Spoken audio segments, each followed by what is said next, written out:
Good morning, LinkedIn family, HubSpot Nation. Welcome to another episode of Let's Build Profoundly. We continue to introduce our early Profoundly pros, and today joining us is Jacob Olle. How you doing, man? Hey, I'm doing well, Chris. Thank you for having me on. Well, it's a pleasure. It's been an exciting, launch of Profoundly, almost a month old now, and we appreciate early pros like yourself kind of jumping in and helping us solve some unsolvable problems out there in the ecosystem, man. Oh, yeah. And we can do that because we got a great collection of pros like yourself. But let's understand why you're a pro. What is your HubSpot expertise and how did you get it? Yeah. First of all, definitely happy to be part of the Profoundly crew. Like, that was an exciting call to get, especially something like this doesn't really exist yet. So, definitely an honor to have a way to join and, continue getting involved in HubSpot as well. So the areas like that I really are particularly enjoying HubSpot, I would say are probably ones that maybe aren't as exciting or could be like overlooked.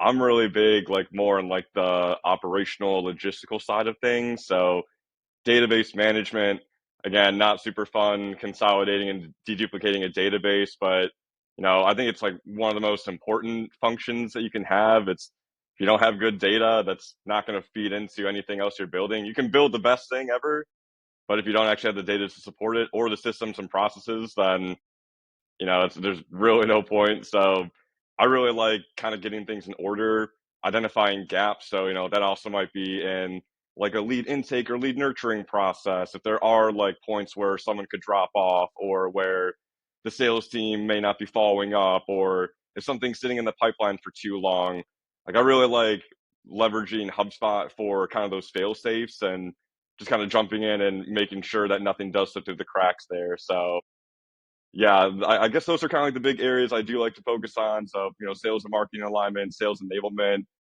But I kind of started doing pretty much everything in HubSpot, I guess. Like, I was just out of college, had my first job that I landed at an inbound marketing agency, and they use HubSpot.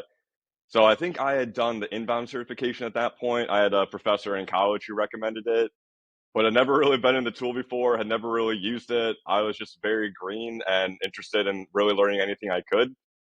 So yeah, I started taking on HubSpot, and I remember like the workflows tool just kind of spoke to me, and just like I spent so much time on the branching logic and all of the potential outcomes. Like a planner, logistically minded person like me just had a really good time with it, and I could tell I was like finding something that was going to be a fit for my skills.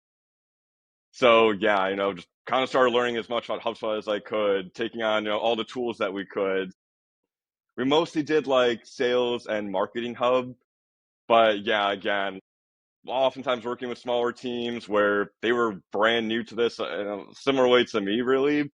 So it was great learning alongside them and really kind of over time uncovering, hey, a lot of these issues aren't actually HubSpot issues. They're like business issues. So there's a process that's missing. There's people who aren't actually in there using the system. We don't have a clear definition for what an MQL, SQL is. Like, we actually don't even have our clients categorized. We don't know who's or a contact categorized. Like, we can't pull a list of clients and differentiate them from prospects. Or, hey, we actually don't know how many times we should be following up with someone when they reach out. Or, hey, we don't know how sales ready someone is after they read this white paper. So I think it was just like learning more the marketing strategy and operations side, but powered by HubSpot. I just think that was like a really, really cool combo. And if you can get a solid foundation on your business processes, what you're trying to build in HubSpot, then it just makes HubSpot like all the more powerful. Like, both of them are really strong on their own, but they can't really function on their own. You need them both. So I think just over the years working at different HubSpot agencies, that was like a really big piece I took away. Just like really enjoyed sitting down with people, actually going start to finish. A lead comes in, then what happens? All the steps until like they close. And I think that kind of naturally translates into like, process documentation and, really just kind of getting everything defined there. So I guess, yeah, to wrap back around my 5-minute rant, I would say that, really it's like data, processes, systems. That's what like gets me excited in HubSpot, defining that, and then finding the best way to actually build it out there. So mapping this unique strategy, this process in HubSpot in a way that's going to save time, make it easy for users to use, increase adoption there, and just really get the most out of the investment. Makes sense. Checks out. A lot of stories like that right now. Hmm. And I'm always interested to see, like, from those who've been in it, especially when they're focused on the marketing side in the early days when that's all there was. Like, how have you, yourself kind of evolved with the tool? But also, how, as a second thing, how do you help businesses understand like the evolution of HubSpot? Yeah, that's a great question. And I'll say too, I mostly work in the B2B space. So we're also a little bit more behind like the curve there as well. So yeah, definitely, but I think when I started with HubSpot, that was like 2018. So, they still were working on the CRM, service was kind of getting there, CMS was on the horizon. Like I know it was more, I think a lot of times like one of the expressions I've heard is like tactics before strategy. A lot of it was one off, like, hey, we know that we need to do marketing, we know we need to be sending emails, we know we need to be on social or running ads, but we're just kind of doing those things, like going through the motions or looking at competitors and just kind of repackaging what they're doing. So I thought it was like I think HubSpot did give people the power to actually blaze their own trail, learn their own audience, and do what's going to work for them, not just what seems to be working, following industry standards to a T. So I think that was definitely a big step for me, was actually understanding what works. And a lot of times what you would think would work or what you assume is going to be a home run actually isn't. Like, I mean, if you have the client data and stuff to back it, maybe I'm thinking more so hunches. Like a lot of times I think people like to think that like they know everything, they know the audience, you do this, and it's gonna be in this logical order. They're gonna consume this piece of content, then go here next. And it would be awesome if that's actually like how it Yeah. works, that'd be smooth for everyone. But that was definitely something I had to kind of work through, was like, oh, okay, I might be looking at this logically and like order of operations, but it's really more about just like meeting your clients where they are and just creating value. And I think if you can continue doing that, just approaching them in a way where you're just giving them information, education that can help them along the way, then you really can't go wrong there. So I think that was definitely like a big piece of like trying to help orgs understand that, especially if they're, B2B. A lot of times too, the clients I would work with had pretty small sales and marketing teams. Was pretty common. I'm sure you've heard this as well, to have one marketing person on the whole team kind of trying to do everything, and some more like veteran sales reps who are very manual, very used to working in spreadsheets, very used to their Rolodex and their paper business cards, and not so used to having to go in and update fields and move a deal to the next stage. So I think it's been definitely a journey of trying to communicate that value. And that's really like, you kind of have to get some of those wins first and show them, hey, here's what happens when you actually do log this. We can see how long this deal actually took to close. We can actually define your sales cycle for you, and then also find people who are closer to like, that ideal customer profile too. So I think a lot of it really has been showing and telling and being patient. And it was fun working at the agency because I had a bunch of different clients at a time. So it's like you could get some wins with one person and be like, oh, hey, there's another company in your space. They're using HubSpot. They actually go and they update their pipeline every day. Or, hey, they're actually segmenting their database. Every email they send doesn't go to the entire database. They have some specific audience that they're targeting there. So I think it's just kind of been, in a lot of ways, going from like that level one, the foundational stuff, which that's kind of what I think can get overlooked, getting that clean data, getting the processes like really ironed out. It's kind of boring, I guess. It's not as exciting. It's almost like going up the hill before the roller coaster. You just can't wait for it to be over. You just want the drop. Like, That's why nobody does it.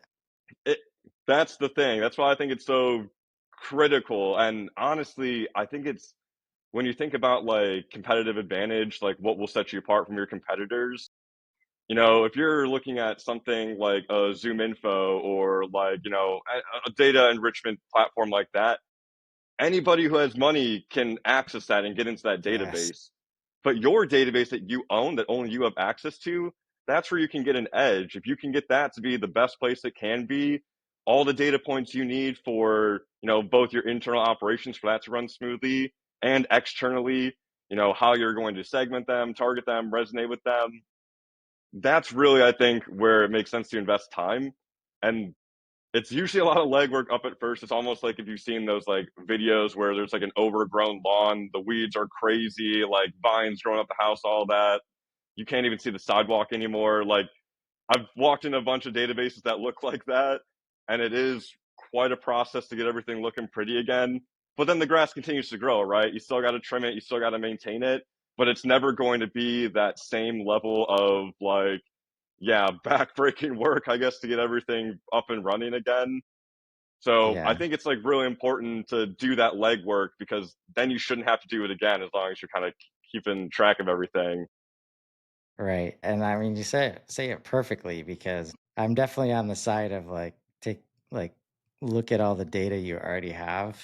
Like, and well, I would love to get excited about today's admin hug on buyer intent, right? So much effort goes into trying to understand people you don't know when you have all this data from people you do know that you don't do anything with it, right? So that resonates a lot, but help me out, like how do you tell this story? Like especially when they're already using enrichment tools? Hmm. Like how do you help teams focus on like leveraging the data that they already have? Yeah, and it's definitely some people are more receptive to it than others. And like sometimes there might be a person on the marketing team who's like, they're advocating for that. When I was at the agency, we were being brought in to do that already. So it still could be tough to get some buy in, but people were expecting it. In cases when that's not even a thing yet, or the worst thing is when someone doesn't really, I guess, realize that that's an issue, or they're okay with it's more so like net new generation. They would rather go and just fill in the top and get their 0.5% conversion, and they're like, cool, the solution is we just keep shoveling more stuff at the top of the funnel. But I think it's usually the way I would kind of go about it is like, you already have kind of like you're saying this very valuable data, and you actually have people who bought from you before. You have their data, like they always say, it's easier to sell more to an existing customer, expand that relationship, than go out and grab a net new one and have to go through 10 discovery calls and only nine of them, or yeah, only one of them's going to actually book a meeting and or whatever. So like sometimes we could do the math and actually look at the conversions and see, okay, here's how many cold calls you're going to have to make in order to get one lead. Like, is that worth it to you? Is that going to scale for you? I think a lot of times as well, companies that would bring us in was because they were looking to grow their business, and eventually they were going to need to also increase their headcount. So maybe additional marketing people, probably additional SDRs. So a lot of this was scale. Hey, what you're doing today, that's gotten you to this point. Obviously, it's been working. You've been doing a good job with that. But if you want to actually improve beyond this, go to that next level, as cliche as it is, then there will be a required change in approach there. And a lot of times that sounds scary, like, oh man, we're going to have to go and learn something brand new just when we were getting a handle on this. But there's already like some golden nuggets hiding in your database. I think everyone's got them somewhere. So that was honestly something that would make things a little bit easier, I guess, to get started, where it's like, hey, you know what? We actually already have the beginning of this here. We already have some data we can go through. Let's go and check out and just see who's been unengaged or who your sales team talked to, but it's been months now. Or, hey, let's see leads that came in that were actually never touched before. They might be fizzled out by now, but still, you might be able to go and follow up with them. Or another group that's like usually full of, opportunity, closed lost. Some closed loss is for a good reason, and you wouldn't want to follow up again. Some closed loss, though, is just due to timing, or it could just be need at the time, or it could be just that they weren't responding. So I think it's like it would be prudent, really, to go through and do your due diligence with those folks first. you can still run like the net new lead generation efforts at the same time. But then, I know a lot of times if you are running ads, the goal there is basically to decrease your reliance over time. You want to be able to generate leads without having to pay, crazy amounts for them every single time. So I think that's also a good way to tell them as well is, hey, this is going to be a long-term play. This might be tedious and difficult to go through right now. No one wants to sift through a spreadsheet. No one wants to go and update the data that they, didn't want to update even in the first place. But it's like once you get that, this starts to be a little bit more self-sustaining. And once we get those data standards in place, it's a pain to retroactively update your data to go back. But once you have those standards in place, it's like, cool, now every lead coming in, like net new lead, maybe we're gathering more qualifying information. We actually know what their service of interest is. We actually know their employee size. Like your qualifiers, you can like have a pretty quick qualification up front. If you're getting a bunch of calls, that should make it easier for the SDR to decide whether or not it's worth their time to hop on that, or if they would rather prioritize someone else who's more of a fit. So I think kind of Yeah. just trying to position it that way, that it's not just doing these things because you're like following the rules and checking boxes. It's like this really is going to be that foundation that enables marketing, sales, service to do what they do best and not have to waste time sifting through unclean data and creating negative experiences that way too if they're not meeting their clients where they need to. Yeah. No, I agree. That's a good way to put it. But let's take a step back. Yeah, learn a little bit about you, man. Who is Jacob outside of HubSpot? Oh yeah, that's a good question. Yeah, so I've was kind of working at HubSpot agencies before. I'm actually in house now, so client side. So that's definitely been fun. Still working with HubSpot every day, but also getting access to just marketing operations and other procedures and stuff there in general. So that's been really fun. Being able to go deep into a project and a client versus like having multiple clients and only being able to go so deep. So that's definitely been good for me, good for work life balance as well. And kind of with that, yeah, so Jacob, outside of work, I guess it's still kind of work. I've been selling on eBay now for, yeah, I think like 15, 16 years. So I'm like a top rated seller. I sell like a lot of PlayStation 3 and Lego stuff actually. Those are kind of like my niches. Okay. Yeah, that'll like usually take up some time. A lot of times after work, I'm like going through all the packages and stuff I had delivered, cleaning things up, testing them, taking pictures, getting things listed. I go to the post office every day. They like know me on a first name basis there. And around Christmas, I felt bad. I filled up like an entire mail cart of just envelopes and boxes and stuff. I was adding to the holiday shipping chaos, but so yeah, that's super fun, keeps me busy. Also like to play video games, so mostly like PlayStation 5. I like RPG games, like story mode, stuff like that. Okay. Then, What what kind of games? What's a current game of choice? I'm a big RPG gamer myself. oh, sweet. Yeah, this is like a bit of an older one, but I just played Sly 3, Honor Among Thieves again. That was like a PS2 one, just like a childhood game. Yeah, probably like some of the games I've really liked recently. I kind of like the challenging one. So Lies of P was really good. Elden Ring. I actually was a little late to Dark Souls 3, but I just played that not too long ago. But I also really love Kingdom Hearts. Like Yep. Kingdom Hearts 2, I really like. Borderlands, I really like, especially Borderlands 2. Nice. So yeah. How about you? What do you like to play? I'm a big Final Fantasy guy, Okay, and nice. actually just started playing through Final Fantasy 9 on the PlayStation 5, and that's been fun to get back into. So PS3 specifically on eBay, I Yeah. heard. What is a hot like commodity when it comes to PS3, or is it mainly just seeing good deals and then making sure it's accessible to people who need it? Yeah, I mean, a lot of what I do is kind of like what you mentioned is like, because I sell mostly on eBay. A lot of times I'll go on eBay, I find people who are selling stuff, and then I'll buy it and break it up. So, like, there are backwards compatible PlayStation 3s, which means that those will actually play PS2 games. And those are like the original launch models back from, like 2006, I think it might have been, maybe even 2005.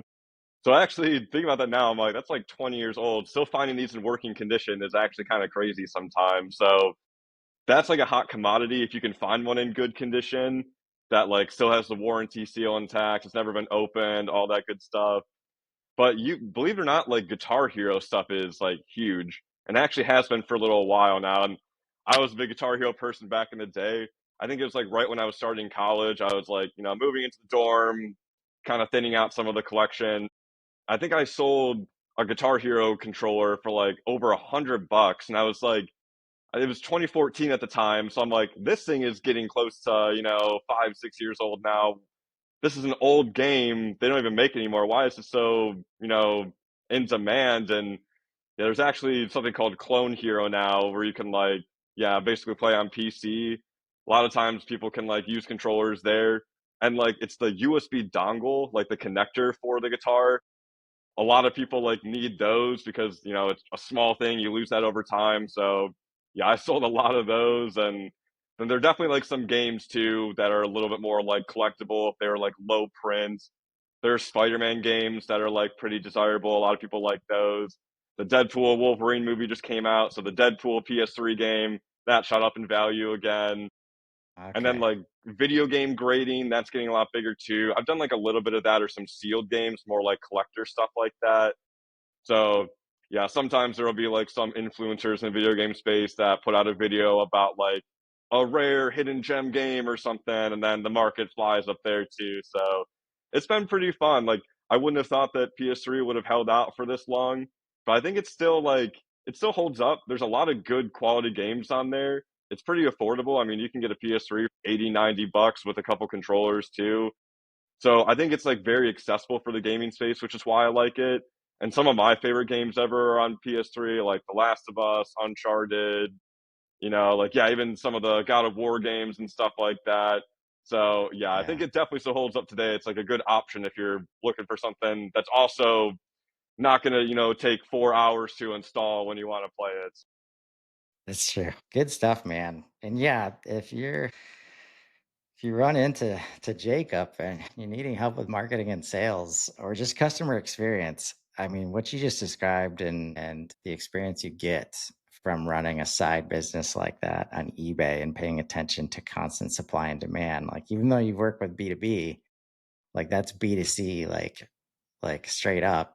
And you just learn so much from like how all this stuff works, perspective, Hmm. how human beings work. So I'm sure that's been super valuable for you. I think we're almost to the point where gaming has come up enough times on these interviews where we got to create some kind of space in the profoundly community for some gaming commentary and discussions.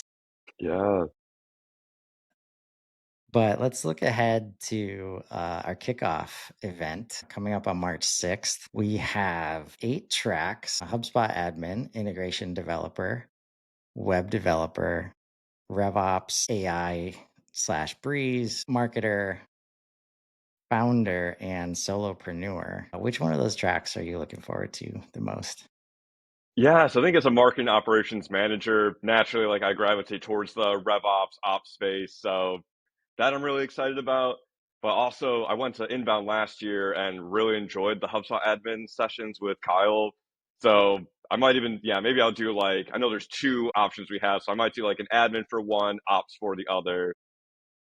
Okay. Yeah, we actually have Kyle is in the first session on the admin track. There's going to be Lucy Abala is doing a panel session. So we'll have back-to-back panels on admin stuff. Yeah, it's going to be a fun event. We're about to start promoting all the individual sessions. Scott Flanagan is a track leader Yeah. for RevOps, and he's put together a good slate. I was just checking out the event docs yesterday before we start creating some more specific pages and stuff on the website.